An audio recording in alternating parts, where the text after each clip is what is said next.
আল্লাহ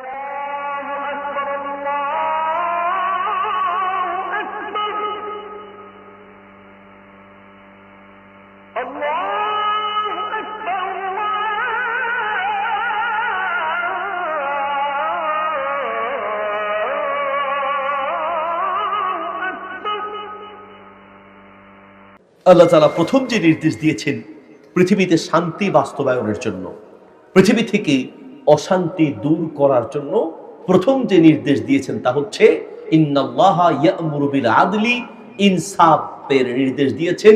পৃথিবীতে ইনসাফ বাস্তবায়ন হলেই পৃথিবী থেকে অশান্তি দূর হবে, শান্তি বাস্তবায়ন হবে, ঠিক কিনা? আমরা হয়তো বা অনেকেই খুব আনন্দের দিন পার করছি, আমরা ভাবছি যে দেশে একটা পরিবর্তন হয়েছে, এখন মনে হয় আমরা নাকে তেল দিয়ে ঘুমালেই শান্তি আমাদের বালিশের নিচে ঘুমাবে। দোস্ত, যতদিন না পর্যন্ত এই বাংলার জমিনে ইসলাম বাস্তবায়ন হবে, যতদিন না পর্যন্ত ইনসাফ প্রতিষ্ঠিত হবে, ততদিন শান্তি আশা করা যায় না। একদল জালেমের পরিবর্তন হয়েছে, তো আপনি যদি নাকে তেল দিয়ে ঘুমান তো আরেকদল জালেমের আবির্ভাব ঘটবে। গত কিছুদিন আগে ফেসবুকে একটা ভিডিও দেখলাম, হাস্যকর ভিডিও। এক টিকটকার সে তার এক বন্ধুকে নিয়ে এসে সেই বন্ধুকে দেখিয়ে বলছে, হাই গাইস, আগে এই আইডিটা আমি চালাইতাম, এখন আর আমি চালাবো না, আমার পরিবর্তে আমার এই আইডি চালাবে আমার এই দোস্ত, তোমরা তাকে সাপোর্ট দিও। কথাটার মায়ের বোধহয় বুঝেন নাই। এর মানে হচ্ছে আগে জুলুম করতো তারা, আগে জুলুম করবে ওরা, আর আরেক দল এসে সেই একই চাঁদাবাজি করবে, একই জুলুম করবে, এই দেশের সাধারণ জনগণের রক্ত চুষে খাবে যদি আমরা জাগ্রত না হই, ঠিক কিনা? আমাদেরকে জেগে উঠতে হবে বন্ধুগণ, ইনসাফ প্রতিষ্ঠা করতে হবে। আর সেই ইনসাফ প্রতিষ্ঠা তো রাষ্ট্রে, দেশে, বিশ্বে প্রতিষ্ঠা করার আগে নিজের মধ্যে, নিজের ঘরে, নিজের পরিবার থেকে শুরু করতে হবে। ইয়া আইয়ুহাল্লাযীনা আমানু কু আনফুসাকুম ওয়া আহলিকুম নারা, আগে নিজেকে বাঁচাও, পরিবারকে বাঁচাও, এরপরে না হয় রাষ্ট্র, বিশ্ব, দেশ পরিবর্তন করব। যদি নিজেকে পাল্টাতে না পারি তো আপনাকে দিয়ে বিশ্ব দূরে থাক, আপনাকে দিয়ে আপনার পরিবারের মাঝেও কোনো পরিবর্তন আসবে না। আরবিতে একটা প্রবাদ আছে, আসলিহিল মিসবাহ বাদলা আন তাসুব্বা যালাম, অন্ধকারকে গালি দেওয়ার পরিবর্তে আলো জ্বালিয়ে দাও, তো সমাজ এমনি পরিবর্তন হয়ে যাবে। সমাজে আলো জ্বালাতে চাও তো অন্ধকারকে গালি দিয়ে লাভ নাই, বাতিটা ঠিক করে দাও, আর আলো জ্বালিয়ে দাও, সমাজ এমনি পরিবর্তন হয়ে যাবে। আমি বলতে চাচ্ছিলাম যে আজ সমাজের ইনসাফের বড় অভাব। আপনি একজন শ্বশুর, আপনি একজন শাশুড়ি, আপনি একজন বাপ, আপনি একজন মা, আপনি একজন সন্তান হিসেবে আপনার উপরে ইনসাফের যে দায়িত্ব ছিল আপনি পালন করেছেন কিনা নিজের বিবেককে প্রশ্ন করেন। নিজের মেয়েটা দিনের 9টা 10টা পর্যন্ত ঘুমায়, মেয়েটাকে ফজরের নামাজের কথা বলে না, আর ছেলের বউকে বলে, বৌমা তাহাজ্জুদের নামাজের সময় উঠবা, তাহাজ্জুদের নামাজ পড়ে এরপরে নাস্তা তৈরি করবা। আসল উদ্দেশ্য তাহাজ্জুদের নামাজ না, আসল উদ্দেশ্য নাস্তা তৈরি করা। নিজের ছেলের বউটাকে তাহাজ্জুদের নামাজের ওয়াজ করে, আর নিজের মেয়েটা যে ফজরের নামাজ পড়ে না তাও খবর রাখে না। এটা কি ইনসাফ হলো? আমরা শুধু একদিকে ওয়াজ করি, যার কারণে আমাদের দেশের বহু ছেলের বউ চোখের পানিতে বুক ভাসায়, কাউকে বলতে পারে না। হ্যাঁ, বহু ছেলের বউয়ের যন্ত্রণায় বহু শ্বশুর আর শাশুড়ি দুনিয়ার থেকে বিদায় হয়ে যায়, হার্ট স্ট্রোক করে, ব্রেন স্ট্রোক করে, এটাও সত্য। ঠিক তেমনি এটাও সত্য, বহু শ্বশুর আর শাশুড়ির যন্ত্রণায় ছেলের বউরা পারে না ঘরে থাকতে, পারে না ঘর ছাড়তে। আপনাকে ইনসাফকারী হতে হবে। আমার জামাইয়ের মতো মানুষ দুনিয়ায় আর একটা নাই, আমার জামাই সেই রকম ফেরেশতার মতো মানুষ। কেন? আমার জামাই আমার মেয়ে যেমনে বলে তেমনে চলে, আর আমার ছেলের মতো ফেনী নোয়াখালীর ভাষা কয় যাইবার গোয়ার কদ্দা, হেতের মতো যাইবার গোয়ার কদ্দা দুনিয়াত আর একটা নাই। কি হয়েছে? কয় যে ও তার বউর কথা মতো উঠে আর বসে। ছেলে খুব খারাপ, ছেলে বউয়ের কথায় উঠে আর বসে, জামাই খুব ভালো মেয়ের কথায় উঠে আর বসে, তো জামাইও তো তার বউর কথায় উঠলো আর বসলো। ঠিক না? সমাজের অবস্থাই না? বাপ আপনাকে বলছি, শ্বশুর আপনাকে বলছি, শাশুড়ি আপনাকে বলছি, আপনি আপনার ছেলের বউকে নিজের মেয়ের মতো সম্মান করেন, স্নেহ করেন, আদর করেন, ছেলের বউ আপনাকে মা বাবার মতো সম্মান করবে। ইনসাফ করার চেষ্টা করেন। মা বাপ ছেলের বউদেরকেও বলি, শ্বশুর শাশুড়ির ব্যাপারে ইনসাফ করার চেষ্টা করুন। মনে রাখবেন, আজ আপনি আপনার শাশুড়ির সাথে যেমনটা আচরণ করবেন, ঘরে ঘরে এখন বউ শাশুড়ির যুদ্ধ তৈরি হয়েছে। ঘর আর ঘর নাই, ঘর এখন বউ শাশুড়ির যুদ্ধের ময়দান তৈরি হয়েছে। অনেক ছেলে আমাদেরকে বলে, হুজুর কি যে করি, বউয়ের পক্ষে গেলে মায়ের মনে কষ্ট, মায়ের পক্ষে গেলে বউয়ের মনে কষ্ট। এখন ইনসাফ মতো কথা বললেই মায়ের মাথা গরম, বাবার মাথা গরম।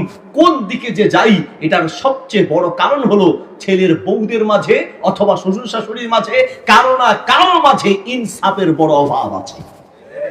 আপনি একটু ভাবেন, আজ ছেলের বউটার সাথে আপনি যে আচরণ করছেন, আপনার মেয়েটার সাথে যদি সেই আচরণ করে, তো আপনার কাছে কেমন লাগবে? বউ আপনাকে বলছি, একটু ভাবেন, আপনি আর শাশুড়ির সাথে যেমনটা আচরণ করছেন, আপনার মায়ের সাথে যদি তা আপনার ভাইয়ের বউ এমন আচরণ করে, তো আপনার কাছে কেমন লাগবে? মনে রাখবেন, আজ আপনি শাশুড়ির সাথে যা করছেন, আগামীকাল আপনার ছেলের বউ আপনার সাথে তাই করবে। ফেসবুকে কয়েকদিন আগে একটা লেখা পড়লাম, এক ছেলের বউ শুয়ে শুয়ে মোবাইল টিপছে, শুয়ে শুয়ে মোবাইল টিপছে। শাশুড়ি অন্ধ, চোখে দেখে না। ছেলের বউকে ডাক দিয়ে বললেন, বৌমা আমার পিঠটা খুব চুলকাচ্ছে, আমি অন্ধ তো পারছি না, তুমি একটু আমার পিঠটা চুলকায় দাও। তো বউ বলছে, একটু পিছনে আসেন, আমি উঠতে পারবো না, শুয়ে আছে তো উঠতে পারবে না। শাশুড়িকে বললেন, পিছে আসেন, আমি চুলকায় দিই। শাশুড়ি অন্ধ, সে পিছনে যেতে যেতে ঠিক ছেলের বউয়ের পায়ের কাছে গেছে। পায়ের কাছে যাওয়ার পরে বউ চিন্তা করলেন, হাত দিয়ে চুলকাই আর পা দিয়ে চুলকাই, বুড়ি তো আর চোখে দেখে না, একভাবে চুলকাই দিলেই হইল। এই জন্য শোয়া অবস্থায় পা দিয়ে শাশুড়ির পিঠটা চুলকায় দিছে। নাউজুবিল্লাহ বলেন। শাশুড়ি একটু আরাম পেয়েছে, আরাম পেয়ে দোয়া করছে, আল্লাহ আমার বউ আমাকে যেমনটা আরাম দিয়েছে, তুমি আমার ছেলের বউকেও এইভাবে আরাম দিও।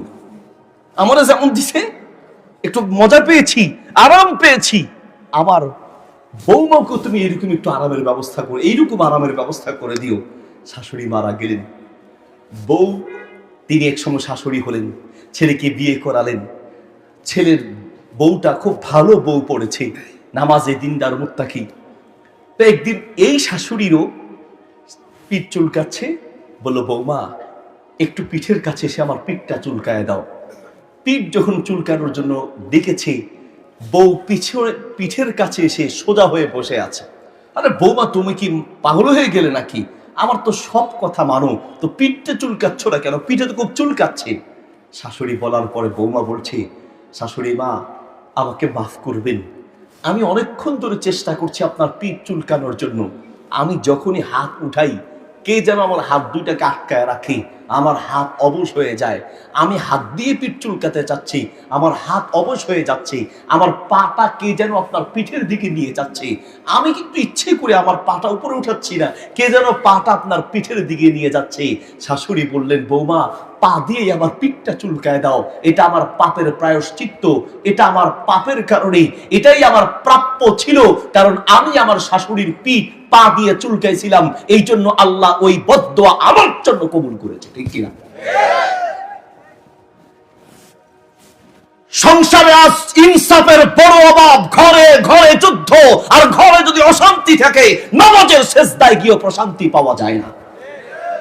নবী সাল্লাল্লাহু আলাইহি ওয়াসাল্লাম বলেন, চারটা জিনিস যার ঘরে আছে, এই দুনিয়াতে তার শান্তি আছে। নাম্বার 1, আরবাউন মিনাস সাআদা, এই দুনিয়াতে সুখ আর শান্তি পাওয়ার মাধ্যম হলো চারটা। 1 নম্বর হচ্ছে আল মারআতু সালিহাতু, যেই ঘরে সৎ বউ আছে, দিনদার স্ত্রী আছে, ভালো স্ত্রী যেই ঘরে আছে, ওই ঘরে শান্তি আছে। 2, আল মারকাব, একটা ভালো গাড়ি যার আছে। 3, আদ-দারুল ওয়াসি, একটা বড় ঘর যার আছে। 4 আল জারু সালিহ, একটা ভালো প্রতিবেশী যার আছে। নবী সাল্লাল্লাহু আলাইহি ওয়াসাল্লাম বলেন এই দুনিয়ায় সুখ শান্তি পাওয়ার মাধ্যম 4টা, এর মধ্যে 1 নাম্বার মাধ্যম হলো ঘরে দিনদার স্ত্রী থাকা। আপনার ঘরে যদি দিনদার স্ত্রী না থাকে তো সেই ঘরে আপনি হাসতে হাসতে ঘরে ঢুকবেন তো কাঁদতে কাঁদতে ঘর থেকে বের হবেন, হাসতে হাসতে ঘরে ঢুকবেন তো মুখ কালো করে ঘর থেকে বের হতে হবে। ঘরে যদি দিনদার স্ত্রী ভালো স্ত্রী না থাকে তো স্বামী কোনোদিন এই ঘরে ঢুকে শান্তি পেতে পারে না। একজন বউ হিসেবে আপনার মধ্যে ইনসাফ থাকা উচিত। আজ যেই স্বামীকে নিয়ে বড়াই করছেন, কথায় কথায় আলাদা হয়ে যাওয়ার ধমক দেখাচ্ছেন, কথায় কথায় স্বামীকে নিয়ে বড়াই করছেন, ওই স্বামীটাকে মানুষ বানাতে গিয়ে বহু মা আর বাবা দুনিয়ার থেকে বিদায় হয়েছে। হরেক বউ শ্বশুর আর শাশুড়ি অসুস্থতাকে বিরক্ত মনে করে, বিরক্ত বলেও এই মাসে কত খরচ গেছে জানো তোমার আব্বার পিছনে, তোমার মায়ের পিছনে কত টাকা খরচ গেছে তুমি জানো? রাত্রে একটু ঘুমাইতে পারি না তাদের কাশির কারণে। আমি তো বলি আমিও একজন বাপ, আমিও 2 ছেলে 1 মেয়ের বাবা, আলহামদুলিল্লাহ। আমি বুঝি এই পৃথিবীর অধিকাংশ বাপ অসুস্থ হয়েছে তার সন্তানকে মানুষ বানাতে গিয়ে। পৃথিবীর প্রত্যেকটা মা অসুস্থ হয়েছে তার সন্তানকে মানুষের মতো মানুষ বানাতে গিয়ে। রাতে ঠিক মতো ঘুমাতে পারে নাই। আমরা বাবারও তো রাতে বাসায় গেলে ঘুমায়া যাই। আপনি জানেন যেই মায়ের ছোট্ট একটা বাচ্চা আছে এই মা এক রাতে কতবার জাগ্রত হয়? শীতের রাত একবার জাগ্রত হলেই তো আপনার মেজাজ গরম হয়ে যায়। কোনো কারণে ঘুমের মধ্যে আঘাত আসলেই তো পরে আপনার চেহারার দিকে তাকান যায় না। আমার কাঁচা ঘুম ভেঙে দিছে, তুমি আমার কাঁচা ঘুম ভেঙে দিয়েছো। আপনার কাঁচা ঘুমে আঘাত লাগলে আপনার মাথা গরম হয়ে যায়। আর একজন মা এক রাতে সুবহানাল্লাহ কতবার যে তার জাগ্রত হতে হয়, কতবার যে জাগ্রত হতে হয়। ছেলে এসে মাকে বলছে, মা আমি বিদেশে থাকি আর দেশে আসার পরে বুঝতাম যে তুমি আমার বউয়ের উপরে কি পরিমাণ নির্যাতন করো। আমি বুঝতে পেরেছি তুমি যে কি পরিমাণ নির্যাতন আমার বউয়ের উপরে করো। আমি শ্বশুর বাড়িতে না গেলে বুঝতাম না। শ্বশুর বাড়িতে গেছে তো পিন দিছে, পিন ইনজেকশন দিছে। এসে বলছে, মা আমার উপরে তোমার হক আছে, আমি সেই হক আদায় করব। কিভাবে? তোমাকে আলাদা করে দিব, ঘর করে দিব, টাকা পয়সা লাগলে মাসে মাসে দিব, কিন্তু আমার সাথে তোমাকে রাখবো না, তোমার সাথে আমার সম্পর্ক থাকবে না, টাকা লাগলে টাকা দিব। এই কথা শোনার পরে মা, কোনো মায়ের কলিজা কি আস্ত থাকবে? বাথরুমে ঢুকলেন, চোখের পানি ফেলে কাঁদলেন, মনে মনে ভাবলেন যে নিশ্চয়ই আমার ছেলেকে ভুল বুঝানো হয়েছে। বের হয়ে সেজদায় পড়ে আল্লাহর কাছে দোয়া করতে লাগলেন, রব আমার ছেলে বুঝে নাই, তুমি তাকে বুঝার তৌফিক দাও। একটু কৌশল করলেন, ছেলেকে বললেন, বাবা আজ তুমি যে কথা বললে আমি মেনে নিব, অসুবিধা নাই, আলাদা করে দিও, ঘর একটা করে দিলে হবে, অসুবিধা নাই। তবে আমি একটা স্বপ্ন দেখেছি, আমার এই স্বপ্নটা একটু হুবহু পূরণ করো। কি স্বপ্ন দেখেছো মা বলো? তুমি বাজারে যাবে, বাজার থেকে একটা পাকা আম নিয়ে আসবে, আমটা বুকে নিয়ে ঘুমাবে, আর সকাল হলে পরে আমি তোমার বুকের উপর থেকে দিয়ে খাবো। ছেলে বলার পরে মা বলার পরে ছেলে বলছে, মা এটা কোনো কথা? তুমি এটা কোন পাগলামি করছো? না বাবা এই কথাটা অন্তত রাখো। আচ্ছা ঠিক আছে। বাজারে গেলেন, একটা পাকা আম নিয়ে আসলেন, নিয়ে এসে বুকে নিয়ে ঘুমালেন। 5 মিনিট যেতে না যেতেই আমটা পিঠের তলে পড়ে চ্যাপ্টা হয়ে গেল। ছেলে মাকে গিয়ে বলছে, মা তুমি তো আমটা সকালে নিয়ে খাবে বলেছো, স্বপ্নে দেখেছো, কিন্তু মা আম তো আমি 5 মিনিট নিয়ে ঘুমাইতে পারি নাই, পিঠের তলে পড়ে চ্যাপ্টা হয়ে গেছে। মা চোখের পানি ছেড়ে দিয়ে বললেন, বাপ আমি আমটা খাওয়ার জন্য বলি নেই, আমি তোমাকে বোঝানোর জন্য বলেছি।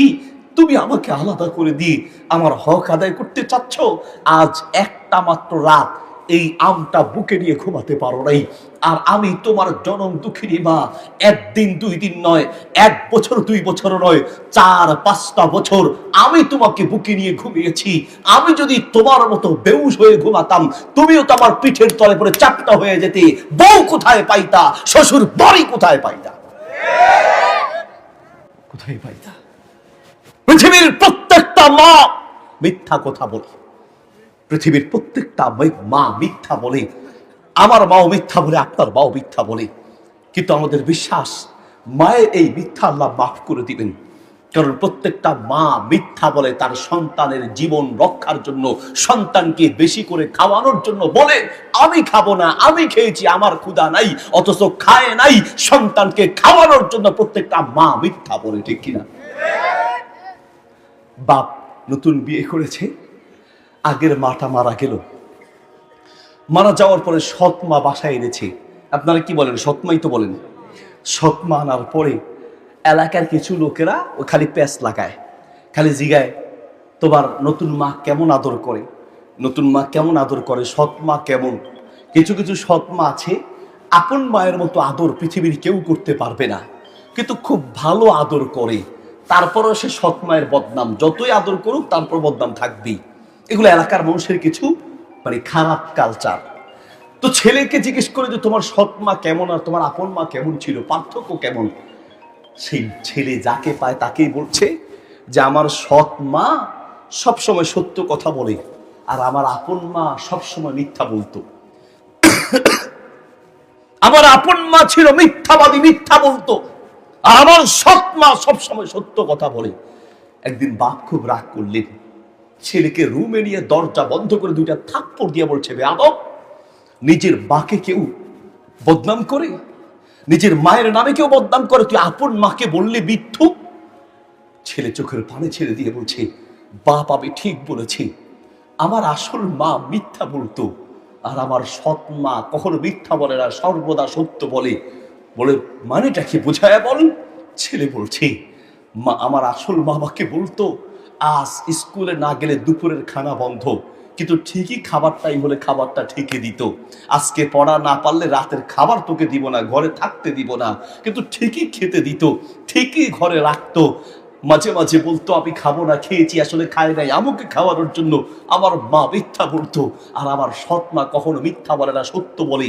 যেই দিন বলতো যে আজকে খাওয়াবো না, ওই দিন দুনিয়া উল্টে গেলেও খাবার দেয় না। আসল মায়ের আর সৎ মায়ের মাঝে পার্থক্য এটাই যে আমাদের আসল মা আমাদেরকে রক্ষার জন্য সত্য সত্য নয় বরং মিথ্যা বলে, ঠিক কিনা? আপনি একজন সন্তান হিসেবে আপনাকে ইনসাফকারী হওয়া উচিত। বল্লাহি তাল্লাহ বিল্লাহর কসম করে বলছি, সারা দুনিয়ার মানুষ হচ্ছে স্বার্থবাদী। যতদিন পকেটে টাকা থাকবে, শ্বশুর বাড়ির সেরা জামাই আপনি, বন্ধুর কাছে সেরা বন্ধু আপনি, এলাকার শ্রেষ্ঠ মানুষ আপনি, যতদিন খাওয়াতে পারবেন, যতদিন টাকা খরচ করতে পারবেন, ঠিক কিনা? করোনা ভাইরাস আসার পরে এমন অসংখ্য প্রমাণ আছে, ডাক্তার বলেছে করোনা ভাইরাস হলে তার কাছে যাওয়া যাবে না। করোনা ভাইরাস, করোনায় আক্রান্ত রোগীর কাছে গেলে যে যাবে সেও করোনায় আক্রান্ত হবে। আমরা সবাই সেটা বেড়ে চলেছি। কোনো ভাইয়ের করোনা হয়েছে, কোনো ভাই তার কাছে যায় নাই। কোনো বন্ধু করোনা হয়েছে, অন্য বন্ধুরা তার কাছে যায় নাই। করোনা হওয়ার পরে শ্বশুর শাশুড়ি জামাইয়ের কাছে যায় নাই। করোনা হওয়ার পরে স্বামী পর্যন্ত স্ত্রীকে তালাক দিয়েছে, ইতিহাস আছে। স্ত্রী স্বামীর থেকে আলাদা হয়েছে, ইতিহাস আছে। ডাক্তার বলেছে করোনা রোগীর কাছে যাওয়া যাবে না। পৃথিবীর সব মানুষরা সেই বিধান মেনে চললেও করোনায় আক্রান্ত হলে রোগীর কাছে যাওয়া যাবে না, এই কথা কোনো মা মানে নাই, কোনো বাপ মানে নাই। প্রত্যেকটা বাপ তার সন্তানকে, অসংখ্য বাপ তার সন্তানকে কাঁধে করে হসপিটালে নিয়েছে। অসংখ্য মা করোনা আক্রান্ত হওয়ার পরেও সন্তানকে বুকে নিয়ে বসেছিল, ঠিক কিনা? সে করোনা বুঝে না, সে বুঝে আমার সন্তান, আমার কলিজার টুকরো সন্তান বুঝে। আব্দুল্লাহ ইবনে ওমর রাদিয়াল্লাহু আনহু কাবার এক পাশে দাঁড়িয়ে আছেন। এক তরুণ যুবক তার মাকে কাঁধে করে করে তাওয়াফ করাচ্ছে। মা হাঁটতেও পারে না, বসতেও পারে না, মাকে কাঁধে ধরে ধরে পুরো বাইতুল্লাহ তাওয়াফ করালো। তাওয়াফ শেষ করে আব্দুল্লাহ ইবনে ওমরকে দেখে বলছে আমিরুল মুমিনিন, আমি একটা প্রশ্ন করার জন্য আপনাকে খুঁজছিলাম। কি প্রশ্ন বলো? আমিরুল মুমিনিন, আমার কাঁধে যাকে দেখতে পাচ্ছেন ইনি আমার জনম দুঃখিনী মা। আমি আজ 20টা বছর আমার মাকে আমি এইভাবে কাঁধে করে করে বয়ে বেড়াই। আমিরুল মুমিনিন, আমি যে 20টা বছর আমার এই কাঁধে করে করে আমার মায়ের খেদমত করছি, বলুন তো আমি কি আমার মায়ের হক আদায় করতে পেরেছি কিনা। আব্দুল্লাহ ইবনে ওমর রাদিয়াল্লাহু আনহু মুস্কি হেসে দিয়ে বললেন, তুমি 20 বছর তোমার মাকে কাঁধে করে বয়ে বেড়াচ্ছ আর জানতে চাচ্ছ তার হক আদায় করতে পেরেছো কিনা। শোনো, তোমার মা তোমাকে জন্ম দেওয়ার সময় যে একটা কষ্টের সাথে নিঃশ্বাস ছেড়েছে, তুমি কিয়ামত পর্যন্ত কাঁধে বয়ে বেড়ালে ওই একটা নিঃশ্বাসের হক কিয়ামত পর্যন্ত আদায় করতে পারবা না। একটা নিঃশ্বাসের হক কিয়ামত পর্যন্ত আদায় করতে পারবা না। বর্তমান আধুনিক বিজ্ঞানী চিকিৎসকরা বলেন, একটা মানুষের, একটা জীবন্ত মানুষের হাত পা চারটাকে ধরে একসাথে পাস করে কয়েকটা ভাঙা দিলে একটা মানুষ যে পরিমাণ কষ্ট পাবে, একটা সন্তানকে জন্ম দিতে গিয়ে একটা মা তার চেয়ে বেশি কষ্ট পায়।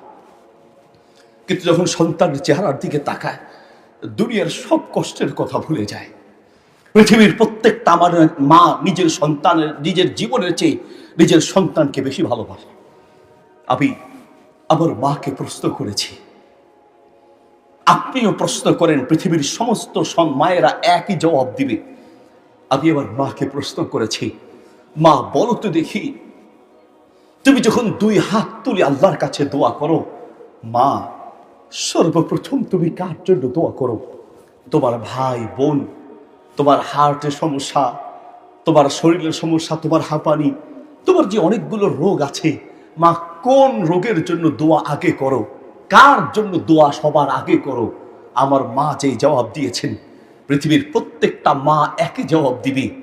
আমার মা বলেছেন, আমি যখন 2 হাত তুলে দোয়া করি, আমি আমার কথা ভুলে যাই, আমি আমার রোগের কথা ভুলে যাই, আমি আমার ভাই বোনের কথা ভুলে যাই, আমি সারা দুনিয়ার কথা ভুলে যাই, কিন্তু কলিজার টুকরা সন্তান, আমি দোয়া করার সময় তোর কথা একটা বারও ভুলে যাই না। পৃথিবীর কোন মা দোয়া করার সময় সন্তানের কথা ভুলে না। আর আপনি আমি এত নাফরমান সন্তান, আর সারা দিন 5 ওয়াক্ত নামাজ পড়েছেন, 5 ওয়াক্ত নামাজের পরে 5 বার রব্বির হামহুমা রব্বায়ানি কামা রব্বির হামহুমা কামা রব্বায়ানি সগীরা, রব্বির হামহুমা কামা রব্বায়ানি সগীরা, অথবা অন্য যে কোনো ভাষায় 5 ওয়াক্ত নামাজের পরে 5 টাইম দোয়া করেছেন। কয়জন সন্তান খুঁজে পাওয়া যাবে? বহু সন্তান আছে সপ্তাহে 1 দিন মা বাবার জন্য দোয়া তার মুখ দিয়ে বের হয় না, মাসে 1 দিন বের হয় না, বছরের পর বছর চলে যায়, চোখের পানি ফেলে মা বাবার জন্য দোয়া বের হয় না। তোমার মতো বেইনসাফকারী, তোমার মতো নিমক খারাপ আসমানের নিচে জমিনের উপরে আরেকটা হতে পারে না, আরেকটা হতে পারে না।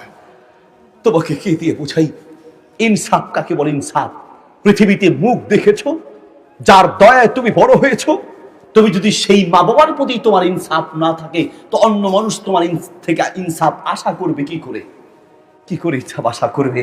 শোনো, এই পৃথিবীতে প্রত্যেকটা সফল মানুষের ইতিহাস খুঁজে দেখো, এই পৃথিবীর প্রত্যেকটা সফল মানুষের ইতিহাস হচ্ছে মা বাবার সাথে ভালো আচরণ করেছে। মা বাবার কলিজায় আঘাত দিয়ে পৃথিবীর কেউ সফলতার দ্বার প্রান্তে পৌঁছাতে পারে নাই। আল্লাহর কসম, ইউআজ্জির রুকুবাতা, আল্লাহর নবী বলেন, এই পৃথিবীতে সবচেয়ে দ্রুত আল্লাহর গজব নাজিল হয় মা বাবার সাথে খারাপ আচরণ করার কারণে। ইউআজ্জির রুকুবাতা, পৃথিবীতে সবচেয়ে দ্রুত আল্লাহর গজব নাজিল হয় মা বাবার সাথে খারাপ আচরণ করার কারণে। আর পৃথিবীর সবচেয়ে বেশি সফলতা অর্জিত হয় মা বাবার সাথে ভালো আচরণ করার মাধ্যমে। নবী সাল্লাল্লাহু আলাইহি ওয়াসাল্লাম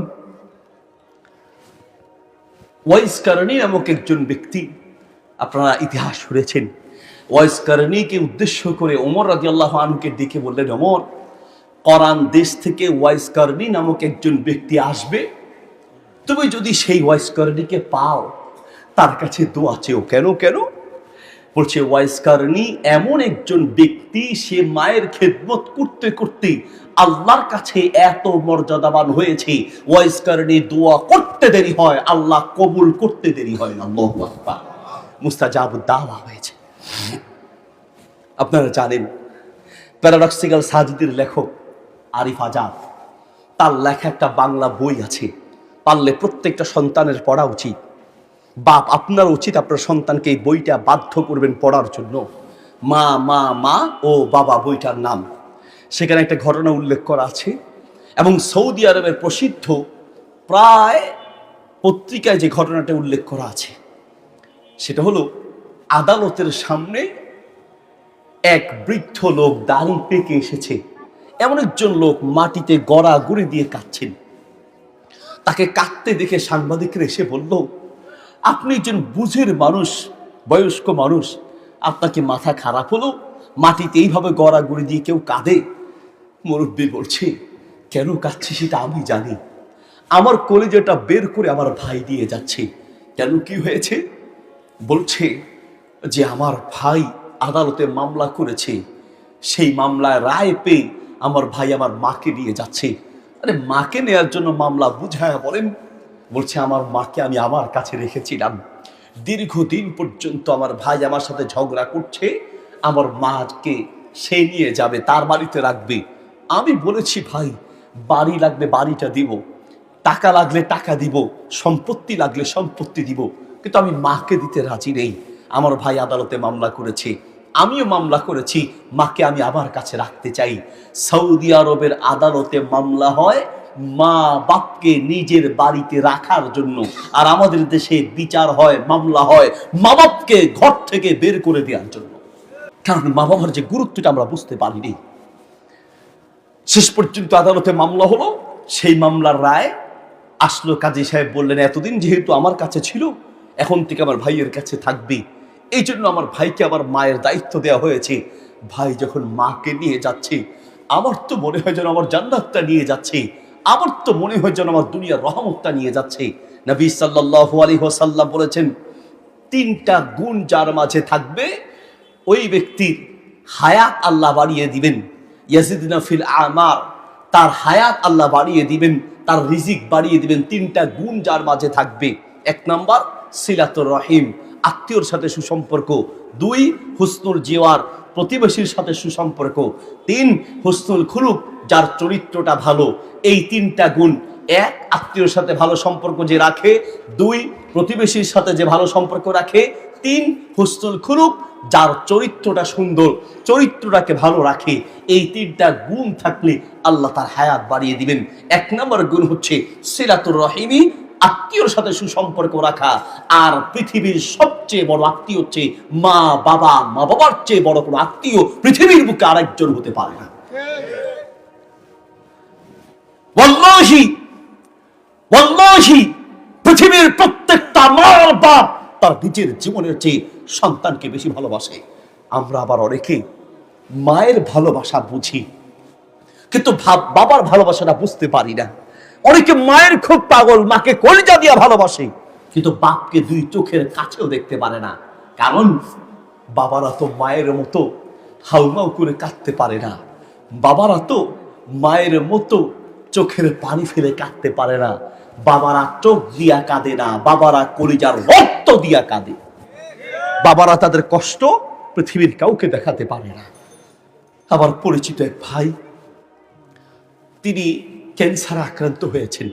বাড়ি ঘর টাকা পয়সা যা আছে সব শেষ, শুধুমাত্র বাড়িটা বাকি আছে। তার এক বন্ধুকে ফোন দিয়ে বললেন, দোস্ত একটু হসপিটালে আসো, দেখা করব। হসপিটালে যাওয়ার পরে তার হাতে 5 লক্ষ টাকার একটা চেক তার হাতে দিয়ে বলল, দোস্ত তুমি তো জানো আমার ক্যান্সার হয়েছে, আমার সব শেষ, আমার সব টাকা পয়সা এইভাবে শেষ হয়ে গেলে তুমি তো জানো আমার একটা কলিজার টুকরা মেয়ে আছে, তো আমার মেয়েটারে কি হবে? এই জন্য তোমাকে কসম করে ওয়াদা করতে হবে, এই 5 লক্ষ টাকার চেক রাখবে আর কসম করে বলবে, আমি যদি মাটির তরেও ঢুকে যাই, আমি যদি দুনিয়ার থেকে বিদায়ও হয়ে যাই, এই 5 লাখ টাকার 1 টাকা আমার পিছনে নয়, আমার মেয়েটার ভবিষ্যতের জন্য রেখে দিবে। পৃথিবীর প্রত্যেকটা বাপ নিজে খেয়ে না খেয়ে ইনকাম করে, রুজি করে, ইনকাম করে দেশ ছেড়ে বিদেশে যায় শুধুমাত্র সন্তানদের ভবিষ্যতের কথা চিন্তা করে। বলেন আপনি বাপ, আপনার এই পেটের জন্য কয় টাকা লাগে, কয়টা পয়সা আপনার লাগে, কয়টা টাকা আপনার মানে এই পেট চালানোর জন্য লাগে? বাপেরা যে পরিশ্রম করে কষ্ট করে সন্তানের জন্য করে। আমি আমার বাবার সাথে হোটেলে মাঝে মাঝে নাস্তা করতে যেতাম। ওয়াল্লাহি আমি জীবনে কোনোদিন আমার বাপকে দেখি নেই রুটি দিয়ে গোস্ত দিয়ে নাস্তা করেছেন। এখানে যারা মুরব্বী আছেন সবাই আমার সাথে একমত হবেন, আমাদের বাবারা হোটেলে গিয়ে নাস্তা করলে বেশি থেকে বেশি রুটি, ডাল ভাজি, পরোটা, ডাল ভাজি, অথবা পরোটার সাথে চা, কাবাব, গোস্ত, এই সব আমাদের বাবারা খুঁজতেন না। কারণ ইনকাম কম ছিল, টাকা পয়সা কম ছিল। তারা চিন্তা করতেন হোটেলে গিয়ে এত দামি নাস্তা না করে প্রয়োজনে 1-2 কেজি গোস্ত নিয়ে সন্তান সহ একসাথে খাবো। আর আমরা নিব আমরা হোটেলে গিয়ে ভালো ভালো খাই, একটা বড় মা কি খাচ্ছেন, বাপ কি খাচ্ছেন খবর পর্যন্ত নেই না। ঠিক কি না? আল্লাহ তাআলা বলেন, ইন্নাল্লাহা ইয়ামুরু বিল আদলি, ইনসাফকারী হও। আর সবচেয়ে বেশি ইনসাফকারী হতে হবে তোমার মা বাবার ব্যাপারে। তোমাকে শোনো, পৃথিবীতে যেই কোনো মানুষ আমাদের কাছে যখন আসে, হুজুর অনেক বিপদে আছে, লাখ লাখ টাকা ইনকাম করি, তো মাস শেষে হুজুর বিপদের উপরে বিপদ, হুজুর একের পর এক রোগে শেষ হয়ে যাচ্ছি, বিপদে জর্জরিত হয়ে যাচ্ছি, জীবনটা হুজুর শেষ হয়ে যাচ্ছে। বললেই আমরা ওলামায়ে কেরাম আগে জিজ্ঞেস করি, ভাই একটু কাছে আসেন, মা জীবিত আছে, বাবা আছে? হ্যাঁ হ্যাঁ হুজুর আছে তো। তাদের সাথে আপনার সম্পর্ক কেমন? না হুজুর বললেন না, মা বাপ বুঝে না হুজুর, এদের মতো জালেমান নাই হুজুর, আমার উপরে খুব জুলুম করছে, নাউজুবিল্লাহ বলেন। তখনই আমরা বুঝি তোমার উপরে এই গজব কেন আসছে। তুমি একের উপর এক বিপদে জর্জরিত হয়ে আছো, তো তুমি দোয়া করে চোখের পানি ফেলে কাঁদতে পারবে। আমি হুজুর দোয়া করতে করতে তোমার জন্য বেহুশ হয়ে যেতে পারবো। যতক্ষণ না পর্যন্ত বাবাকে খুশি করবে, ততক্ষণ পর্যন্ত আল্লাহর বিপদ থেকে, গজব থেকে পৃথিবীর কেউ বাঁচাতে পারবে না। আগে দেখো তোমার মা বাবা তোমার উপরে খুশি আছে কিনা। বুখারী শরীফে হাদিসটি আছে, হাদিসটি তিরমিজিতে আছে, এবং হাদিসটি মুসনাদ আহমদে আছে, সহিহুল জামি কিতাবে আছে। আপনারা হয়তো স্কুলে পড়েছেন। নবী, এটা হাদিস দ্বারা প্রমাণিত। নবী সাল্লাল্লাহু আলাইহি সাল্লাম বলেন, 3 জন লোক বেড়াতে গিয়েছে সফরে, গিয়ে হঠাৎ করে তুফান শুরু হলো। 3 জনের মধ্যে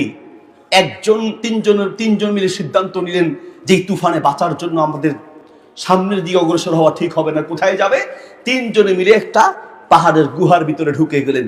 পাহাড়ের গুহার ভিতরে ঢুকার পরে তুফানের কারণে একটা পাথর গড়াতে এসে যেই মুখ দিয়ে ঢুকলেন, সেই মুখের দরজা বন্ধ হয়ে গেল। এত বিশাল পাথর, 3 জনে মিলে কখনোই পাথর সরাতে পারবে না। 3 জনে মিলে সিদ্ধান্ত নিলেন, আমরা আমাদের জীবনের ভালো আমলের উসিলা দিয়ে আল্লাহর কাছে দোয়া করব। যদি আল্লাহর কাছে দোয়া করি, হয়তো এর উসিলায় আল্লাহ তাআলা আমাদেরকে বিপদ থেকে উদ্ধার করবেন। এর মধ্যে একজনে দোয়া করলেন, কানা লি আবাওয়ানে শাইখানে কাবীরান, রব আমার একজন বৃদ্ধ বাপ ছিল, আমার একজন বৃদ্ধা মা ছিল, সেই মা বাবাকে আমি আমার কাছে রাখতাম। প্রতিদিন কাজ শেষ করে এসে নিজ হাতে দুধ দহন করে আমার মা বাপকে আগে খাওয়াতাম। তাদের খানা শেষ হলে আমি নিজে সন্তানদেরকে এবং বিবিকে দিতাম। রব, আমার একদিন আসতে দেরি হয়ে গেল, আমি আস্তে আস্তে দেখলাম যে আমার মা বাবা ঘুমিয়ে গেলেন। আমি ভাবলাম যে তারা বোধহয় কষ্ট পেয়ে ঘুমিয়ে গেলেন। আমি দুধ দহন করে সেই গ্লাসটা আমি খাই নেই, সন্তানদেরকে দেই নেই। আমি মা বাবার পাশে দাঁড়ায় ছিলাম, কারণ আমি ঘুমাতে গেলে হয়তো আমাকে কষ্ট পাবো মনে করে ডাকবে না, আর তারাও কষ্ট করে ঘুমিয়ে থাকবে, আমি মেনে নিতে পারি নেই। আমি সারা রাত মা বাবার পাশে এই দুধের গ্লাস নিয়ে দাঁড়িয়ে থাকলাম। যখন সকাল হলো, তারা ঘুম থেকে উঠলো, তারপরে তাদেরকে খাওয়ালাম, এরপরে আমরা খেলাম। মালিক, এই আমলটুকুন যদি তোমার পছন্দ হয়, এর উসিলায় পাথরটা সরায়া দাও। দোয়া করতে দেরি হয়েছে, পাথরটা সরে যেতে দেরি হয় না।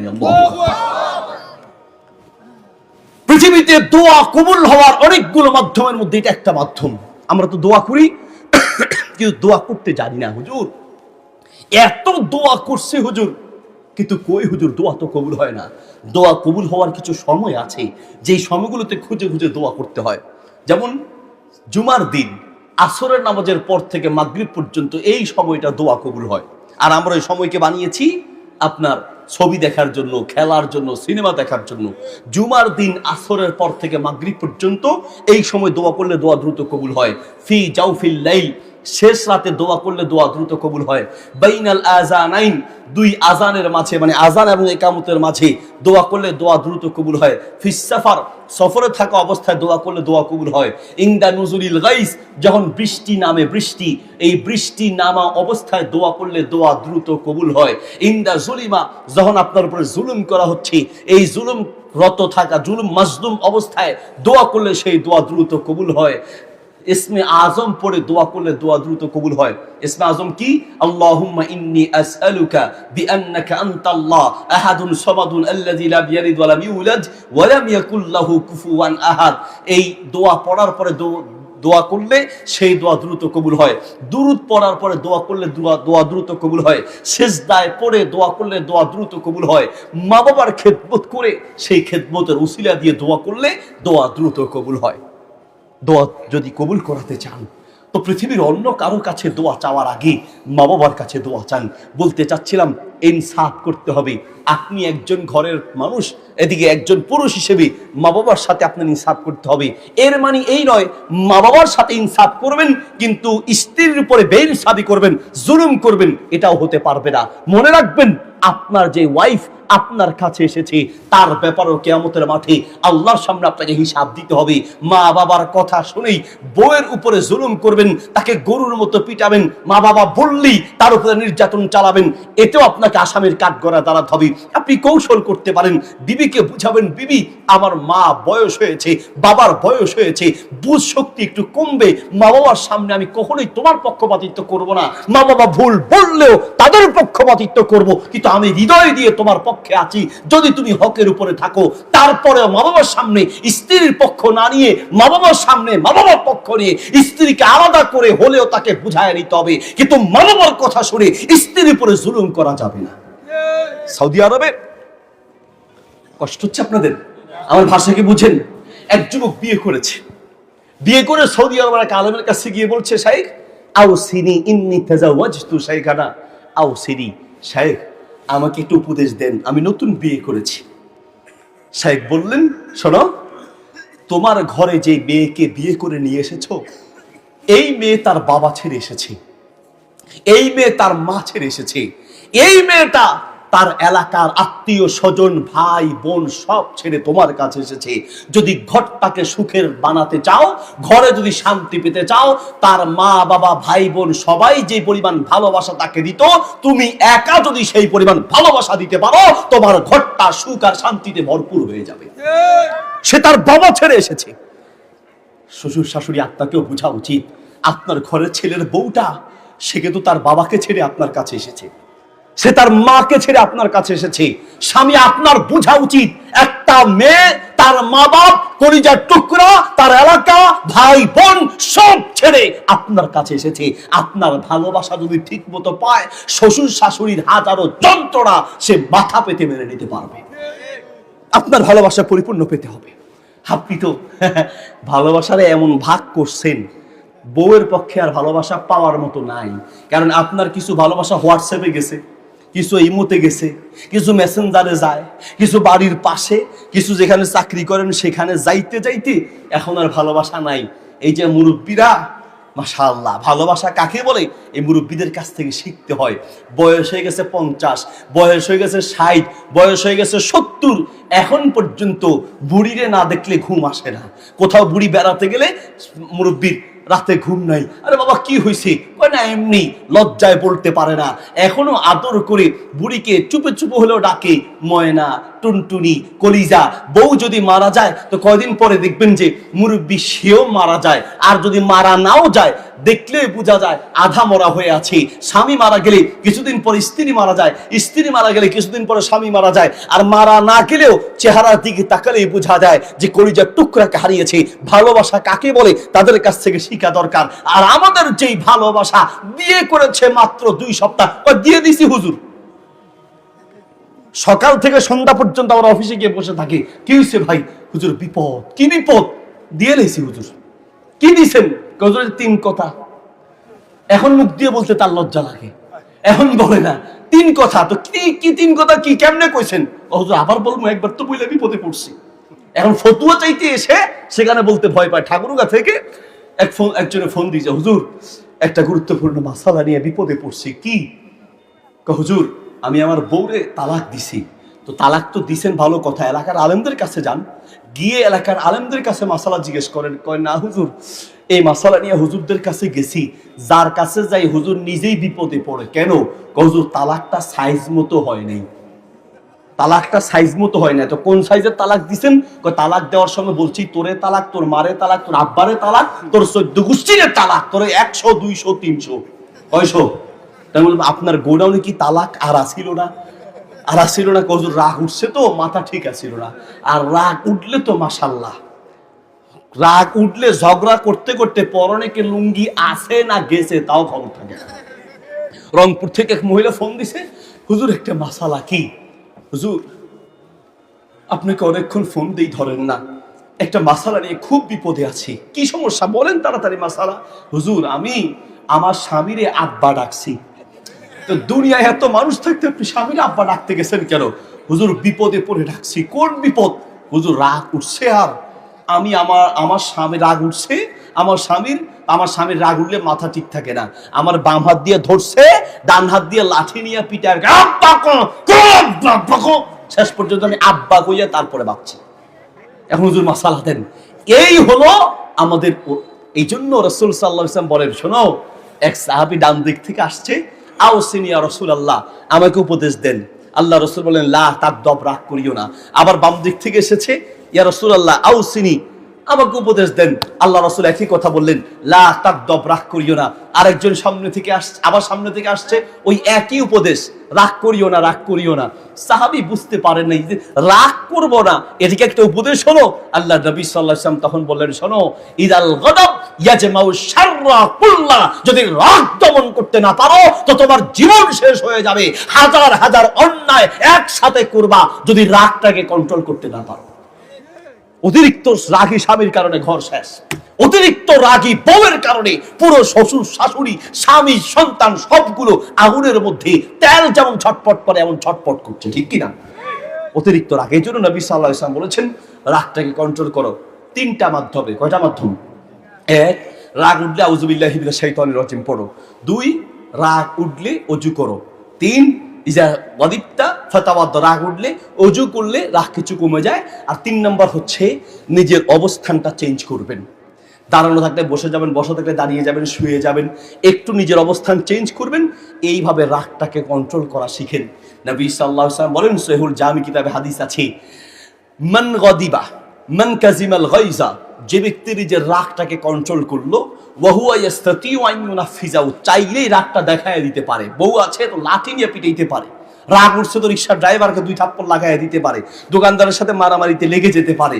আল্লাহ রাসূল সাল্লাল্লাহু আলাইহি ওয়াসাল্লাম বলেন, না, রাগ উঠেছে সে মুখ দিয়ে কিছু না বলে, হাত দিয়ে কিছু না করে, শরীর দিয়ে কিছু না করে নিজের রাগটাকে যদি নিজে কন্ট্রোল করতে পারে, আল্লাহর নবী বলেন, মালা আল্লাহু কলবাহু রিদান ইয়াউমাল কিয়ামাহ, কিয়ামতের দিন আল্লাহ তার অন্তরকে সব ধরনের খুশি দিয়ে পরিপূর্ণ করে দিবেন।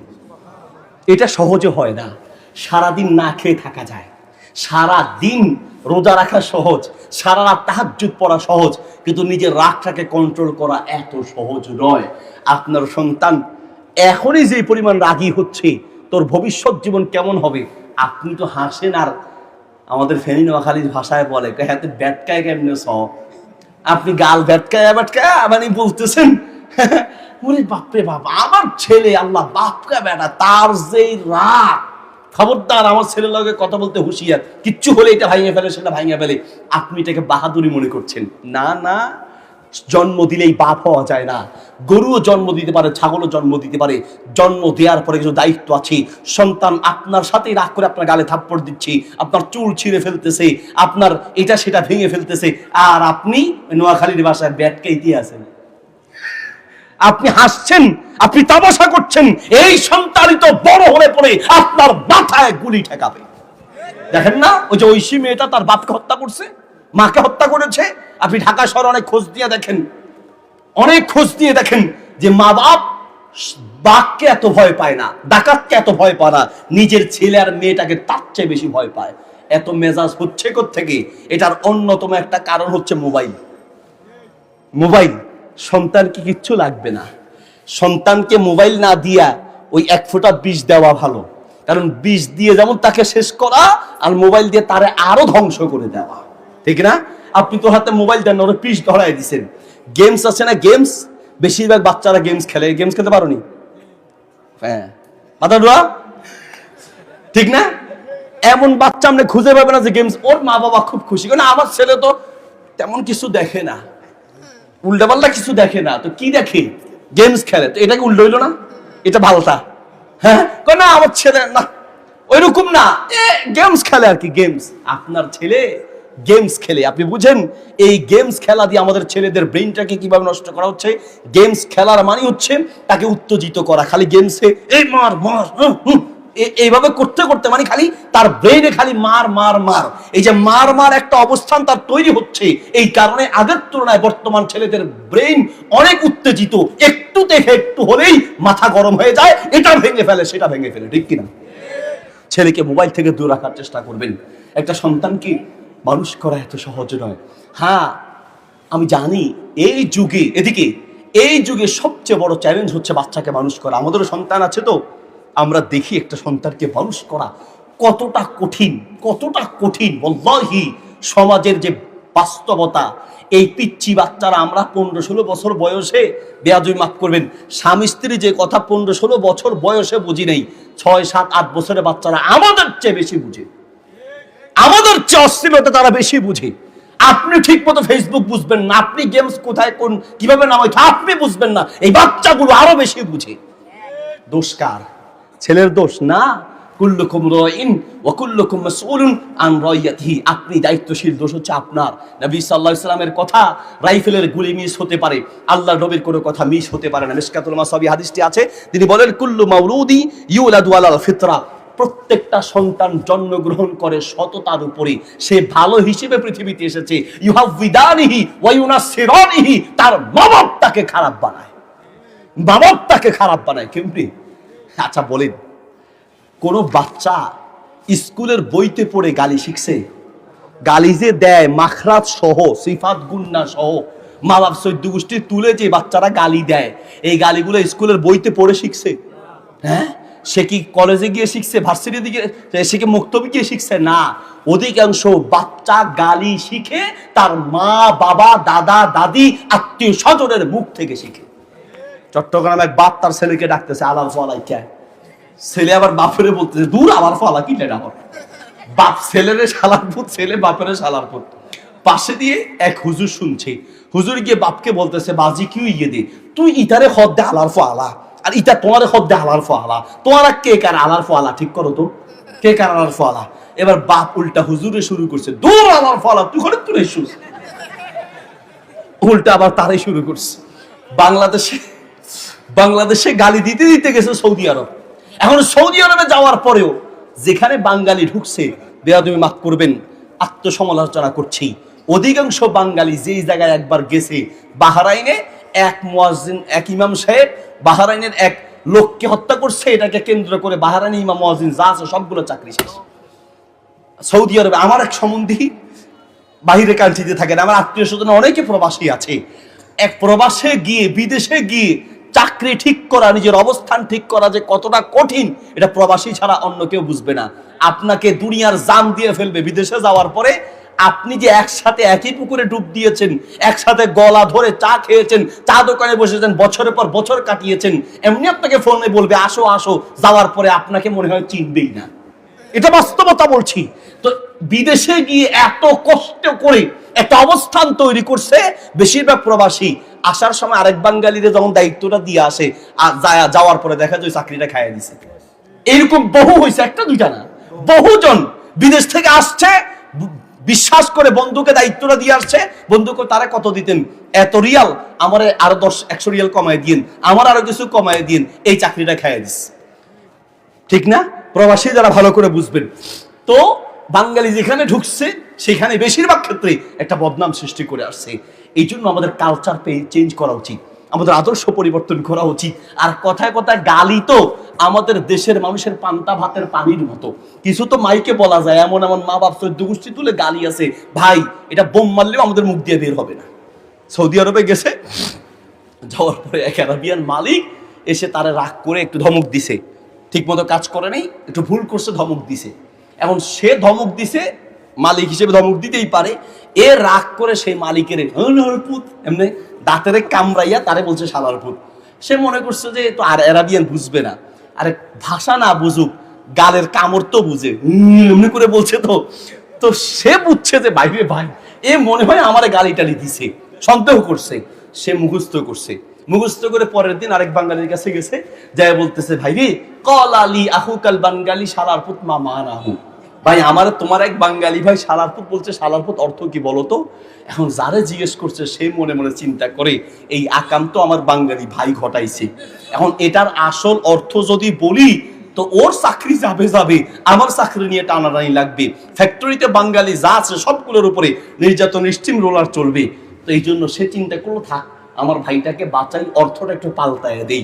বলছে ভাই ইন্নাহু হামিদাকা ওয়া দালাকা মা সাব্বাক, গালি দেয় নাই, দোয়া করছে ভাই আপনার জন্য। গালি দেয় নাই তোরা, দোয়া কি দোয়া করছে? বলে ভাই এটা দোয়া করে আপনার একটা প্রশংসা করছে। মা মানাহু অর্থ কি? অর্থ হচ্ছে গনিয়ুন, শালার পুত মানে হলো পয়সাওয়ালা। আমাদের দেশের পয়সাওয়ালাদেরকে শালার পুত বলে। তো বাঙালি আরাবিয়ানদের একটা ভালো অভ্যাস হলো তারা কোনো ভুল করলে ক্ষমা চায়। ভুল করছে আফওয়ান, আস্তাগফিরুল্লাহ, আফওয়ান আমাকে মাফ করে দেন, আমি ভুল করেছি, ক্ষমা চায়। এটা আরাবিয়ানদের গুণ। আর আমাদের একটা বদ অভ্যাস হলো ভুল করলে কইসিয়ারি, কইলে কইসিয়ারি তো কিছে, ঠিক না? আমরা সিঙ্গা দেখাই, কইলে কইসিয়ারি বেড়া তো কিছে, এরকম। অথচ ভুল করলে ক্ষমা চাওয়া উচিত।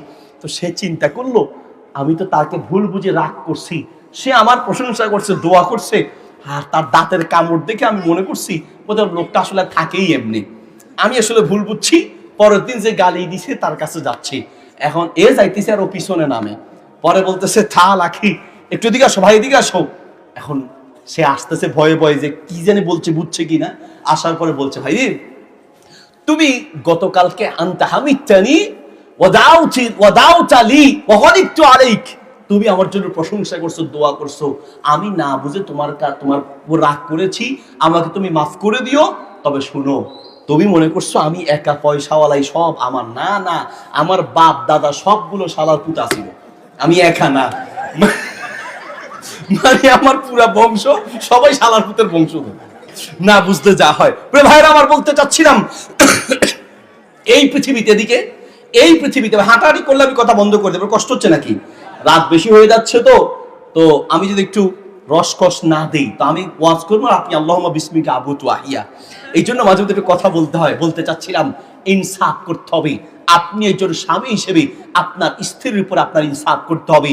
তার মা বাবা আত্মীয় স্বজন সবকিছু ছেড়ে আপনার কাছে এসেছে, আপনার ইনসাফ করতে হবে। সন্তানের ব্যাপারে আপনাকে ইনসাফ করতে হবে। এই সন্তানটা আল্লাহর নিয়ামত, ঠিক কিনা?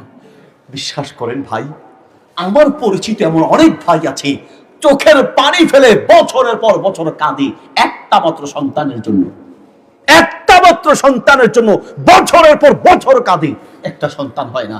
আপনাকে যে সন্তান দিয়েছে, কে দিয়েছে? আল্লাহ। এই সন্তানটা যেন আল্লাহ বিরুদ্ধ পথে না যায়, আপনাকে সতর্ক থাকা উচিত। সন্তান কেন মা বাবার সাথে খারাপ আচরণ করে? কারণ আপনি সন্তানটাকে ইনসাফ কি জিনিস শিখার নাই। ও বাপ, কি দিয়ে যে আপনাকে বুঝাই আপনি কত বড় বুদ্ধিহীন, কত বড় আপনি নিমক হারাম, কত বড় আপনি নাফরমান। আপনি আপনার সন্তানটাকে রাতে ঘুমানোর সময় বলে দিচ্ছেন বাবা তাড়াতাড়ি ঘুমায় যাও, তাড়াতাড়ি। কেন? তুমি জানো না সকালে প্রাইভেটে যেতে হবে? আরে বাবা ঘুমাও তাড়াতাড়ি, তোমাকে স্কুলে যেতে হবে না কালকে, কালকে না তোমাকে অঙ্কের টিচার আসবে। আপনি সন্তানটা স্কুলে যাচ্ছে কিনা, অঙ্ক পড়ছে কিনা, ইংরেজি পড়ছে কিনা, নিয়মিত স্কুলে যায় কিনা, প্রাইভেটে যায় কিনা, আপনি ঠিকই খোঁজ দিচ্ছেন, কিন্তু আপনার সন্তানটা নিয়মিত মসজিদে যায় কিনা, নামাজ পড়ে কিনা, আপনি একটা বারো ঠিক মতো খোঁজ নেন। আপনার সন্তানটা নামাজ না পড়ে আপনার ঘরে ঘুমায়টা কি করে? আপনি মা, আপনার সন্তানটা নামাজ না পড়ে ঘুমায় কি করে? আপনি আসলে সন্তানের উপর ইনসাফ করতে পারেন নাই। কিয়ামতের মাঠে বহু সন্তান আল্লাহর কাছে আবেদন করে বলবে, রব রব্বানা আতিহিম জিফাইনি মিনাল আযাব, মা বাপকে নিয়ে আসো, ডাবল শাস্তি দাও, নিয়ে আসো নাজআলহুমা তাহতা কুদামিনা, আল্লাহ পায়ের তলায় রেখে বুকে লাথি মেরে এরপর আমি জাহান্নামে যাব। কেন আমার মা বাবা আমাকে নামাজের কথা বলে নেই? কেন আমাকে কোরআনের কথা বলে নেই? কেন আমাকে দ্বীনের পথে চলতে বলে নেই? কেন আল্লাহ তোমার কথা শিখায় নেই? মা বাপকে নিয়ে আসো, বুকে লাথি মেরে তারপরে যেতে চাইবো। সেই দিনটা কেমন হবে বলেন? যে সন্তানের জন্য আপনি জীবনটা শেষ করে ফেলেছেন, সেই সন্তান যদি আপনার বুকে লাথি মারতে চায়, তো এর চেয়ে দুঃখের, এর চেয়ে কষ্টের এর চেয়ে আর্তনাদ আর কি হতে পারে? কিয়ামতের মাঠে বহু বাপ নিজের গোস্ত নিজে কামড়াবে, নিজের হাতের গোস্ত নিজে কামড়াবে, থেতলায়া নিজের গোস্ত নিজে কামড়াবে আর বলবে যে কি করলাম আমি, কি আফসোস করলাম, এই সন্তান থাকার চেয়ে তো না থাকা ভালো ছিল, এই সন্তান জন্ম হওয়ার চেয়ে তো না হওয়া ভালো ছিল। প্রিয় বাপ, সন্তানকে যদি শান্তি পেতে চান তো সন্তানটাকে শিখান ইসলাম কি, দিন কি, তাকে শেখানোর চেষ্টা করেন। আপনাকে একজন ইনসাফকারী হতে হবে নিজের পরিবারে। এবার আসেন সমাজে, রাষ্ট্রে। এই পয়েন্টটা বলেই শেষ করে ফেলছি। ও দোস্ত, দেশে একটা পরিবর্তন হয়েছে আলহামদুলিল্লাহ, জালেমদের একটা পরিবর্তন ঘটেছে। এখন দেশে আরেকটা পরিবর্তন দরকার। সেই পরিবর্তন হবে শিক্ষা ব্যবস্থার পরিবর্তন। স্কুল কলেজ ভার্সিটিতে আল্লাহর কোরআন বাধ্য করতে হবে, নবীর হাদিস বাধ্য করতে হবে, নবীর ইতিহাস বাধ্য করতে হবে। তবে ওই স্কুল কলেজ ভার্সিটি থেকে মন্ত্রী তৈরি হবে, মিনিস্টার তৈরি হবে, এমপি তৈরি হবে, ইনশাআল্লাহ ইনসাফকারী তৈরি হবে, কোন জালেম তৈরি হবে না। আর অন্যথায় আগে যেমন রক্ত চুষেছে, আগে রক্ত চুষার ইতিহাস জানেন? কিচ্ছু জানেন না। কয়টা আপনি জানেন? বিগত বছরের এক মন্ত্রীর ইতিহাস আপনাকে বলি। এক মন্ত্রী আল জাজিরে প্রতিবেদন এসেছে, শুধু যুক্তরাষ্ট্রে বাড়ি কিনেছে 360টা। কয়টা?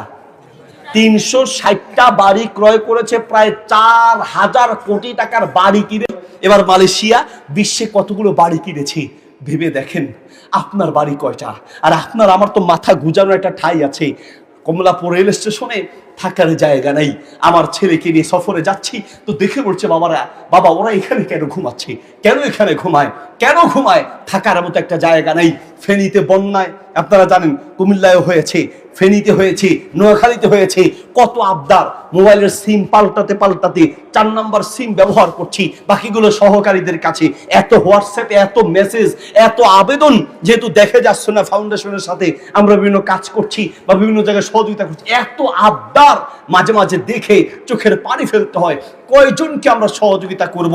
থাকার জায়গা নাই, বাড়ি শেষ, ঘর শেষ, জায়গা শেষ, সব উঠায় নিয়ে গেছে। থাকার মতো একটা বাড়ি নাই। আর ওই জালেমরা শত শত বাড়ি কিনেছে বিদেশে, ওর টাকা দিয়া না, ওটা ওর বাপ দাদার টাকা নয়, এটা এদেশের মানুষের রক্ত চোষা টাকা পাচার করেছে, ঠিক কিনা? ঢাকা শহরে আরেকজন সাবেক মেয়র বিগত বছরের, ওর দুপুর বেলা বাড়ি থেকে অফিসে এক বেলা খাবার আনবে। ইনকেলা পত্রিকা এসেছে, বাড়ি থেকে অফিসে এক বেলা খাবার আনার জন্য সরকারি টাকায় একটা গাড়ি কিনেছে। নাউজুবিল্লাহ বলেন। এক বেলা খাবার আনার জন্য সে সরকারি টাকায় একটা গাড়ি কিনেছে এবং ওই এক বেলার খাবার আনা বাবদ তেলের খরচ নিয়েছে 28,05,000 টাকা। কয় লাখ টাকা আপনার আছে? 28,05,000 টাকা শুধুমাত্র এক বেলার খাবার আনার তেল খরচ নিয়েছে। এবার বাকি কত হাজার হাজার কোটি টাকা ব্যয় করেছে, পাচার করেছে বিদেশে। এদেশের একটা বড় সমস্যা হলো জালেমরা জুলুম করে পালিয়ে যাওয়ার সুযোগ পায়। আমরা বলতে চাই এমন একটা আইন করা উচিত, যে সকল জালেম পালিয়ে গিয়েছে তাদেরকে ফিরিয়ে এনে, তাদের অর্থ ফিরিয়ে এনে এদেশের গরিব দুঃখীদের মাঝে বিলিয়ে দেওয়া দরকার, ঠিক কিনা? আর জালেমদেরকে এনে শাস্তির আওতাভুক্ত করা উচিত, তাহলে বাকি জালেমরা সোজা হয়ে যাবে। এখনই কি আমরা জুলুম মুক্ত হয়েছি? বিভিন্ন জায়গায় মাঝে মাঝে আপনারা দেখতে পাচ্ছেন মাহফিলে বাধা আসে, ঠিক কিনা? আরে আগে তো করেছে আমার মতো ব্যক্তি, আলহামদুলিল্লাহ আপনারা আমাকে চিনেন। আমরা আলহামদুলিল্লাহ বড় বড় অফিসারদের সাথে আমাদের সম্পর্ক। ফেনীতে আমি মাহফিল করব, আমি প্রোগ্রাম করব, শেখ আহমদুল্লাহ হাফিজাহুল্লাহকে দাওয়াত দিয়েছি। আসুন্নাহ ফাউন্ডেশনের চেয়ারম্যান, যিনি মানবতার কল্যাণে নিবেদিত, শেখ আহমদুল্লাহ সাহেবকে দাওয়াত দিয়ে ফেনী নিতে, বিগত বছরের কথা বলছি, ওনাকে নিতে আমাকে 9 জন অফিসার থেকে স্বাক্ষর নিতে হয়েছে। 9 জন অফিসার থেকে স্বাক্ষর নিয়ে এত বড় কথা নয়, কত দিন আমাকে যেতে হয়েছে। শুধু কি আমি এইভাবে বাংলার প্রত্যেকটা মাহফিল করতে গিয়ে বাধার কোনো শেষ নাই। বড় অনেক মাহফিলের কমিটি মাহফিল করা ছেড়ে দিয়েছে, যে বুঝেছি সোজা বললেই হয় যে দেশে মাহফিল করতে পারবেন না, এত ঘুরাইয়া পেঁচাইয়া এত শর্ত, এবং কি মাহফিল করার অনুমতি দিলে এত শর্ত দিত যে শর্তগুলো দেখলে বক্তা এখানে বসে থাকা ছাড়া ওয়াজ করার সুযোগ নেই, ঠিক কিনা? এই ছিল জুলুম দোস্ত। কারণ এই জালেমরা যেই শিক্ষা গ্রহণ করেছে, সেই শিক্ষায় আল্লাহর কোরআন ছিল না, সেই শিক্ষায় নবীর হাদিস ছিল না, সেই শিক্ষায় নবীর ইতিহাস ছিল না, ঠিক কিনা? অথচ একজন রাষ্ট্রপ্রধান কেমন হতে হয়, একজন প্রধানমন্ত্রী কেমন হতে হয়। নবী মুহাম্মদ সাল্লাল্লাহু আলাইহি ওয়াসাল্লাম বদরের যুদ্ধে যাবেন। বদরের যুদ্ধে যাওয়ার জন্য বাহনের অভাব। যাওয়ার সময় বাহন যেহেতু কম, আল্লাহ রাসূল ভাগ করে দিলেন, এক উট 3 জনে নিয়ে যাবে। 3 জনের ভাগে একটা উট, 2 জনে উটের উপরে বসবে, একজন টেনে নিয়ে যাবে। সবার জন্য, অনেকের জন্য এই বিধান হলো শরবত, কেউ কেউ হেঁটে হেঁটে আর কেউ কেউ উট নিয়ে। নবী সাল্লাল্লাহু আলাইহি ওয়াসাল্লাম যেই উটের দায়িত্ব নিলেন, সেখানেও তিনি অন্যদের মতো 3 জন গ্রহণ করলেন। আল্লাহ রাসূল একজন, আবু লুবাবা, আলী রাদিয়াল্লাহু আনহু, 3 জন মিলে এক উট। আলী রাদিয়াল্লাহু আনহু আর রাসূল সাল্লাল্লাহু আলাইহি ওয়াসাল্লাম বসলেন, আবু লুবাবা টানলেন। কিছুক্ষণ পরে আবু লুবাবা বসলেন, আলী রাদিয়াল্লাহু আনহু টানলেন। 3 জনের মধ্যে তৃতীয় নাম্বার পালা হচ্ছে কার? রাসূল সাল্লাল্লাহু আলাইহি ওয়াসাল্লামের। আল্লাহ রাসূল যখন উট টানার জন্য নামলেন, আলী রাদিয়াল্লাহু আনহু আর আবু লুবাবা হাত ধরে বললেন, ইয়া রাসূলুল্লাহ, আপনি তো রাষ্ট্রপ্রধান, আলাদা সম্মান তো আপনার আছেই, এছাড়াও আপনি সাইয়্যিদুল মুরসালিন, আপনি উট টানবেন আর আমরা উটের উপরে বসবো, ইয়া রাসূলুল্লাহ, হতে পারে না, এটা হতে পারে না, আমরা পারবো না ইয়া রাসূলুল্লাহ। আল্লাহ রাসূল সাল্লাল্লাহু আলাইহি ওয়াসাল্লাম ধমক দিয়ে বললেন, মা আনতুমা বিআকওয়া মিন্নি ফিল বাশি ওয়ালা আনা আগনা আনকুমা মিনাল আজরি। শোনো, তোমাদের যেমন হাঁটার শক্তি আছে আমারও আছে, আমার চেয়ে তোমরা বেশি হাঁটতে পারবে না। শোনো, তোমাদের যেমন সওয়াবের দরকার আমারও সওয়াবের দরকার আছে। স্পেশাল কোনো ব্যবস্থা আমার জন্য নয়, প্রত্যেকের জন্য যা আমার জন্য তা, প্রত্যেকের জন্য সমান বিধান বাস্তবায়ন হবে। আল্লাহ রাসূল সাল্লাল্লাহু আলাইহি ওয়াসাল্লাম নিজে উট টেনে নিয়ে গিয়েছেন, আর ওরা তেলের খরচ বাবদ নেয় 28,05,000 টাকা। সুবহানাল্লাহ, নাউযুবিল্লাহ। আবু বকর রাদিয়াল্লাহু আনহু রাষ্ট্রপ্রধান, প্রধানমন্ত্রী, প্রতিদিন ফজরের নামাজের পরে তিনি মরুভূমির দিকে এক বাড়িতে যান। ওমর রাদিয়াল্লাহু আনহু চিন্তা করলেন, কোথায় যায় একটু খোঁজ দিয়ে দেখি। হিকায়াতুল উয়ুনের মধ্যে এসেছে, আবু বকর রাদিয়াল্লাহু আনহু যাওয়ার পরে পিছনে পিছনে লুকিয়ে লুকিয়ে ওমর রাদিয়াল্লাহু আনহু গেলেন, গিয়ে একটা বড় পাথরের কোণায় লুকিয়ে থাকলেন। দেখলেন আবু বকর রাদিয়াল্লাহু আনহু একটা ঘরে ঢুকলেন। ঘরে ঢুকে দেখছেন এক বৃদ্ধা মহিলা, অন্ধ, তিনি বসে আছেন। তাকে দেখে আবু বকর রাদিয়াল্লাহু আনহু যখন বেরিয়ে গেলেন, ওমর রাদিয়াল্লাহু আনহু ঢুকে দেখলেন এক অন্ধ মহিলা বসে আছে। জিজ্ঞেস করলেন, আতারিফিনাহু মান খরাজা মান জাআ ওয়া মান খরাজা মিন বাইতিক, তুমি কি সেই লোকটাকে চেনো যে লোকটা এখন এসেছে আবার ঘর থেকে, তোমার ঘর থেকে বের হয়েছে? অন্ধ মহিলা বললেন, ওয়াল্লাহি লা আরিফুহু, আল্লাহর কসম আমি লোকটাকে চিনি না, ওয়ালাকিন্নাহু রাজুলুন তাইয়্যিব ফিল আরদ, তবে আল্লাহর কসম করে বলছি এই লোকটা এই পৃথিবীর আমার জানা মতে সবচেয়ে উত্তম এবং শ্রেষ্ঠ মানুষ। কেন জানো? কেন কেন কেন কারণ হচ্ছে এই লোকটার সাথে আমি অন্ধ মহিলা, আমার সাথে রক্তের কোনো সম্পর্ক নাই, আমার সাথে তার আত্মীয়তার কোনো সম্পর্ক নেই, শুধু আমি অসহায় বলে, চোখে দেখি না বলে প্রতিদিন সকালে ফজরের পরে এসে আমার বাসায় নিজে আমার জন্য খাবার তৈরি করে, আমার ঘর পরিষ্কার করে প্রতিদিন সকালে আমার এই কাজটুকু করে দেয়। দুনিয়ার কোনো স্বার্থ নাই, রক্তের কোনো সম্পর্ক নাই। আল্লাহ, কেমন হতে হয় একজন প্রধানমন্ত্রী, কেমন হতে হয়। ওমর রাদিয়াল্লাহু আনহু প্রধানমন্ত্রী রাতে হেঁটে হেঁটে খোঁজ দিতেন, কার কি প্রয়োজন, কার কি দরকার, হেঁটে হেঁটে প্রজাদের খোঁজ দিতেন। একটা বাড়ির পাশে গিয়ে দেখলেন একটা বাচ্চার কান্নার আওয়াজ শোনা যায়। বাচ্চার কান্নার আওয়াজ শুনে বাড়ির পাশে দাঁড়িয়ে থাকলেন। কিছুক্ষণ চুপ থেকে দেখলেন বাচ্চাকে তার মা বলছে, ঘুমিয়ে যাও, রান্না হচ্ছে, রান্না হলে তোমাকে ডেকে দিব, বারবার ঘুম পাড়ানোর চেষ্টা করছে। ওমর রাদিয়াল্লাহু আনহু ভাবলেন ঘটনা কি, বাচ্চাকে কাঁদাচ্ছে অথচ খাবার দেয় না। ভিতরে ঢুকে বললেন, বাচ্চাকে কাঁদাচ্ছ, কোনো খাবার দিচ্ছ না কেন? মহিলা চোখের পানি ছেড়ে দিয়ে বললেন, আমি অভাবী মানুষ, আমি যে বাচ্চাটাকে একটু খাবার দিব সেই খাবার আমার ঘরে নাই, তো পাতিলের মধ্যে কি? বলছে আমি বাচ্চাটাকে জাস্ট একটু তাকে আমি বুঝ দিচ্ছি। ওমর রাদিয়াল্লাহু আনহু বললেন, তোমার ঘরে কি কোনো খাবার ওমরের পক্ষ থেকে আসে নাই? বলছে না, খলিফাতুল মুসলিমিন ওমরের পক্ষ থেকে আমার কাছে কোনো খাবার আসে নাই, আমি আল্লাহর কাছে অভিযোগ করব, আমি এটা অভিযোগ করব। ওমর রাদিয়াল্লাহু আনহু বলল, একটু অপেক্ষা করো, আমি ব্যবস্থা করছি। তাড়াতাড়ি বের হলেন, গিয়ে আসলামকে বললেন, খাদেম আসলামকে বললেন, আসলাম তাড়াতাড়ি উঠো, চাবি নাও, খাদ্য গুদাম খুলো। খাদ্যের গুদামটা খুললেন, বললেন, আসলাম একটা আটার বস্তা আমার পিঠে উঠায়া দাও। আসলাম বলছে, আমিরুল মুমিনিন, আমি তো আপনার খাদেম আছি, আপনি আমার পিঠে উঠায়া দেন, আপনি পিঠে করে টানবেন আটার বস্তা, এটা কি করে আমি মানবো? ওমর রাদিয়াল্লাহু আনহু বললেন, আসলাম আজ তুমি আমার দুনিয়ার বোঝা পিঠে নিতে রাজি আছো, কিন্তু আগামীতে যখন কিয়ামতের মাঠে যখন আল্লাহ আমার গুনাহের বোঝা, আমার দায়িত্বের বোঝা আমার পিঠে চাপায়া দিবে, আসলাম তোমাকে খুঁজে পাওয়া যাবে না। আসলাম আমার পিঠে উঠায়া দাও, আমি আটার বস্তা নিয়ে যখন যাব, আমার আল্লাহ আমাকে দেখলে দয়া হবে, এই উসিলায় আল্লাহ আমাকে মাফ করে দিবে। আল্লাহু আকবার। কেমন হতে হয় একজন রাষ্ট্রপ্রধান? আলী রাদিয়াল্লাহু আনহু রাষ্ট্রপ্রধান হলেন।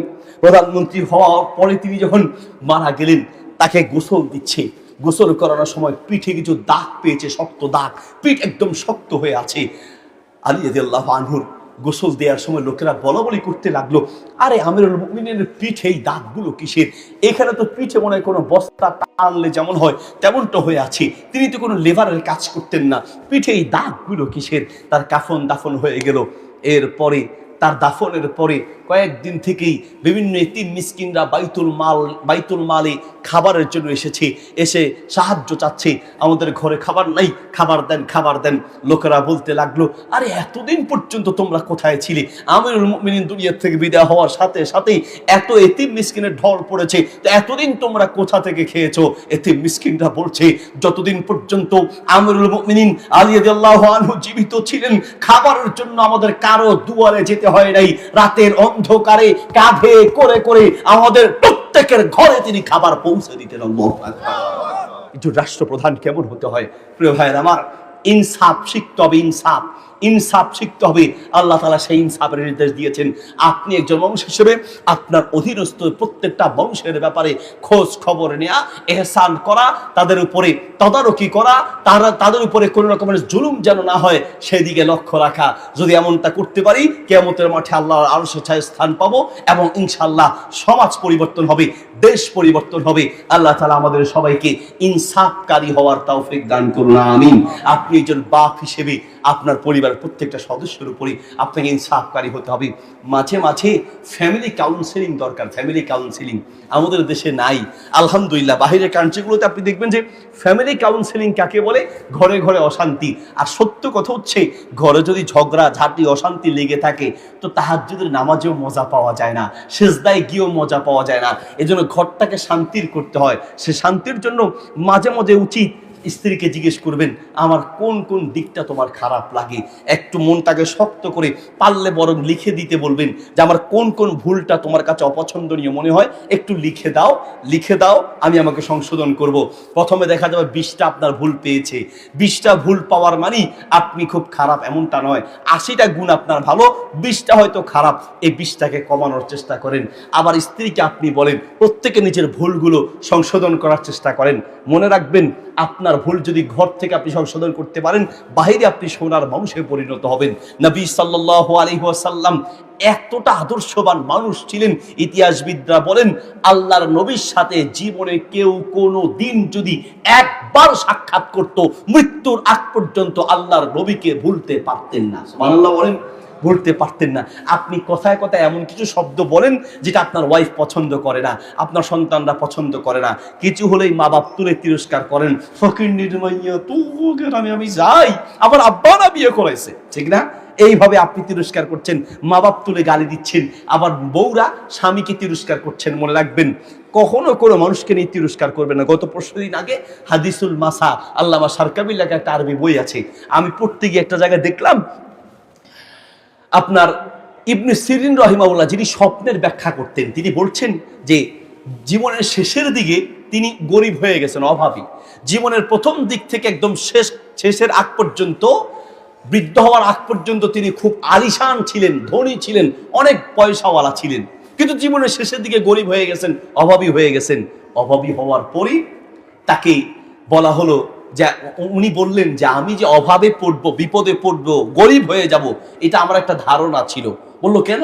বলছি আমি যখন ধনী ছিলাম, আমি একজন অভাবী লোককে দেখে তিরস্কার করেছিলাম। আমি একজন অভাবী লোককে দেখে, গরিব লোককে দেখে তাকে নিয়ে একটু তিরস্কার করেছিলাম, যার ফলে আমি যে এইরকম বিপদে পড়বি এটা আমার ধারণা ছিল। 20 বছর পরে সেই ধারণা বাস্তবায়ন হলো।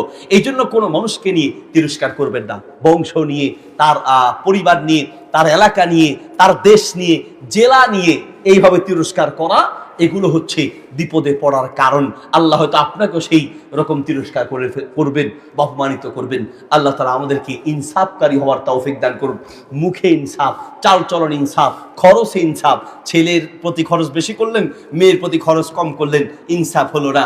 ছেলেকে সম্পদ বেশি দিলেন, তার মানে শরীয়তের যে বন্টন, এক ছেলেকে বেশি দিলেন আর এক ছেলেকে কম দিলেন, ইনসাফ হলো না।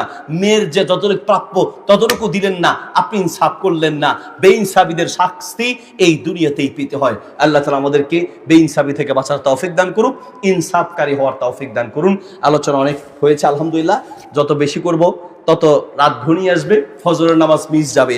সারা জীবন যদি 1,00,000 মাহফিল শুনেন আর 1 ওয়াক্ত নামাজ ছেড়ে দেন, 1,00,000 মাহফিল শুনলেও ওই 1 ওয়াক্ত নামাজের গুনাহ মাফ হবে না।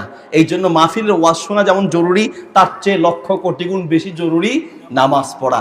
নামাজ যেন মিস না যায় সেদিকে লক্ষ্য রাখতে হবে।